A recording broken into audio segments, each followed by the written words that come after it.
regarde du côté de la plateforme de négociation IG et on s'intéresse à la configuration de la plateforme, notamment au niveau graphique.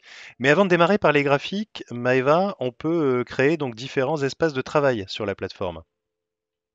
C'est ça, vous pouvez avoir différents espaces de travail qui vont vous permettre d'avoir des sections déjà préétablies. Par exemple, si vous avez l'habitude de trader sur le Forex et les indices, vous pouvez avoir un espace de travail Forex, un espace de travail indice. Ça vous permet de switcher de l'un à l'autre rapidement sans avoir à tout refaire. Donc là, on voit par exemple cet espace de travail déjà paramétré et un autre sur lequel on va venir travailler pour la vidéo qui est vierge. Ok, alors comment on démarre justement sur un espace de Première travail? chose, choisir ta valeur. On vient prendre le France 40, je l'ajoute à mon espace de travail. Donc on, Je on vais voit, d'abord, on voit pardon, en effet que le France 40 est donc représenté en onglet sur l'espace de travail, hein. On a un onglet donc France 40. On peut éventuellement en ajouter d'autres, hein. C'est ce qu'on voyait tout à sur fait, ce que tu nous on montrais pourrait précédemment. étudier en parallèle l'Allemagne 40, le rajouter, et dans ces cas-là, on aurait deux onglets, un pour l'Allemagne, un pour la France. Voilà, donc on a sur l'espace de travail Maeva, puisqu'on en a trois actuellement. On a Tom, Maeva et François. Et donc dans l'espace Maeva, on a donc deux valeurs, France 40 et Allemagne 40, que l'on voit donc en onglet. Alors, on s'intéresse au graphique à proprement dit. Est-ce que tu peux nous montrer quels sont les, je dirais, les rudiments en termes de configuration sur un graphique? Premier élément, choisir votre unité de temps. Donc vous allez pouvoir tout simplement cliquer ici et choisir l'unité de temps qui vous intéresse. On va passer en 1 heure. Par rapport à cette unité de temps, vous avez vu tout à l'heure quand on était sur la session de Tom, vous pouvez afficher plusieurs unités de temps en même temps. Pour ce faire, vous cliquez ici, vous choisissez le nombre de graphiques, par exemple 4, et là, vous allez pouvoir choisir pour chacun d'entre eux l'unité de temps qui vous intéresse. Ça vous permet vraiment d'avoir une vision globale. Donc on peut ainsi travailler en parallèle sur plusieurs unités sur le même écran.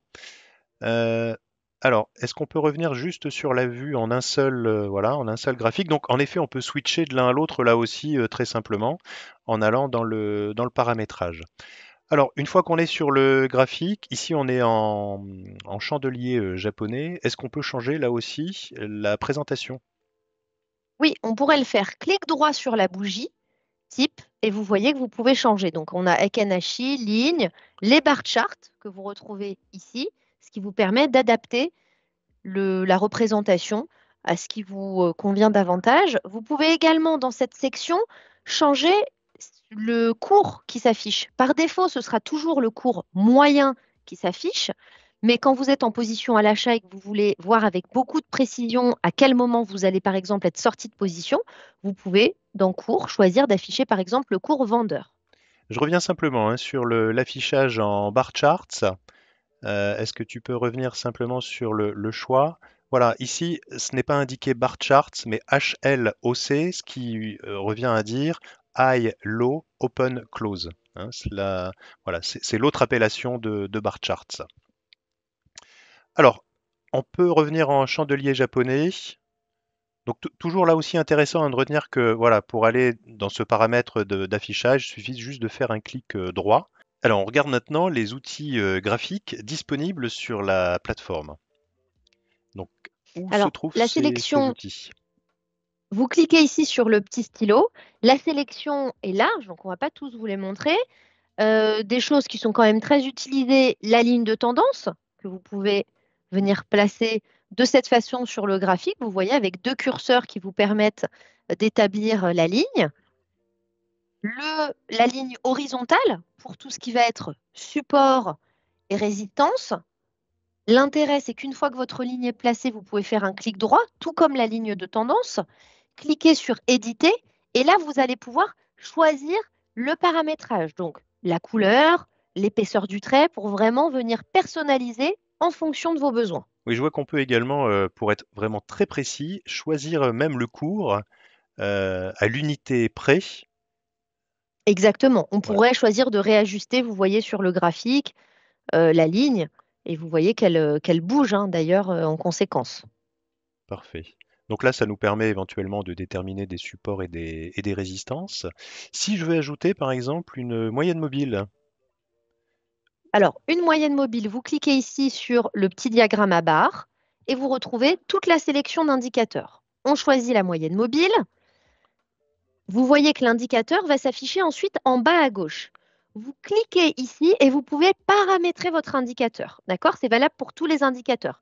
Changer la période, changer la couleur, la façon dont il s'affiche. Donc nous, par exemple, on a seulement celle à 100 périodes, mais on pourrait choisir d'afficher en plus la 20 périodes et puis de la mettre cette fois-ci en épais, mais en pointillé, par exemple. Et une fois que j'ai fait mon paramétrage, je clique sur Appliquer.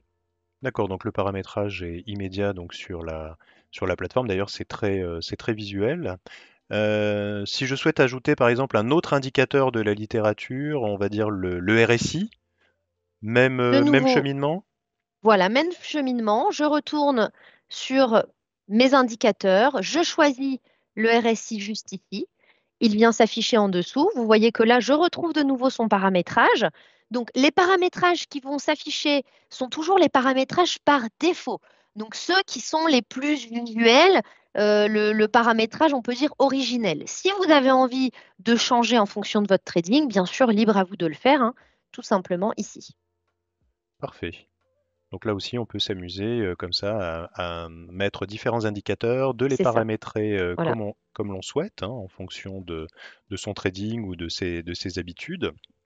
Alors, Et à tout moment, vous pouvez cliquer sur réinitialiser si vous avez fait des réglages un petit peu exotiques et que finalement vous vous dites non, je souhaite revenir au réglage de base.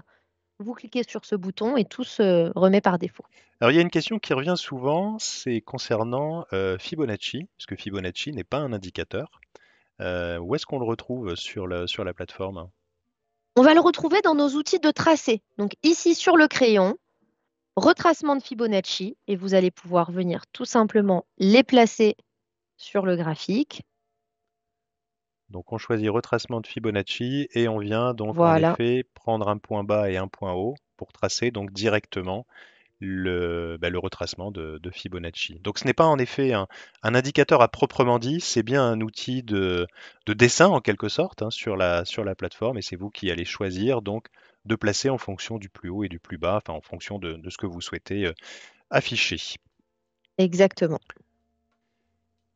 Alors, on parle d'un élément important, c'est qu'on peut sauvegarder ce qu'on appelle un calque, c'est-à-dire ici sauvegarder les différents éléments que l'on a mis sur le graphique. Là, on est sur le France 40, mais on pourrait éventuellement répliquer cette configuration sur une autre valeur, sur un autre indice. Donc, comment fait-on, Maëva? Alors, ça va vous permettre de gagner du temps. Vous allez tout simplement ici dans Configuration, enregistrer sous. Donc là, je vais enregistrer cette configuration. Je vais par exemple l'appeler intraday parce que c'est ce que je regarde pour mon trading intraday. J'applique.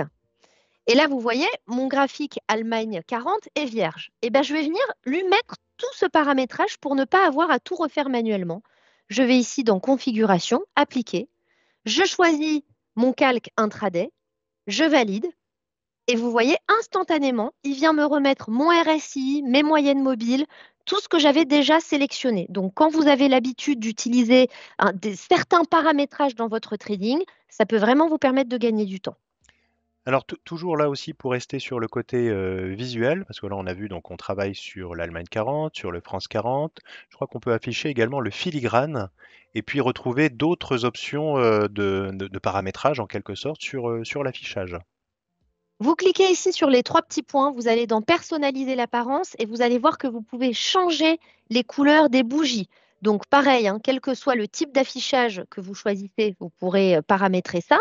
Et en plus, si vous cliquez sur Afficher le filigrane, vous allez voir justement ce dont Christophe vous a parlé, le nom de la valeur. Alors c'est vrai que quand on a plusieurs graphiques et plusieurs onglets, c'est facile, ça simplifie de l'avoir écrit en gros au milieu plutôt que sur le titre en haut à gauche. Oui, visuellement en effet, ça permet de savoir quel graphique on regarde ou quelle valeur on suit à l'écran.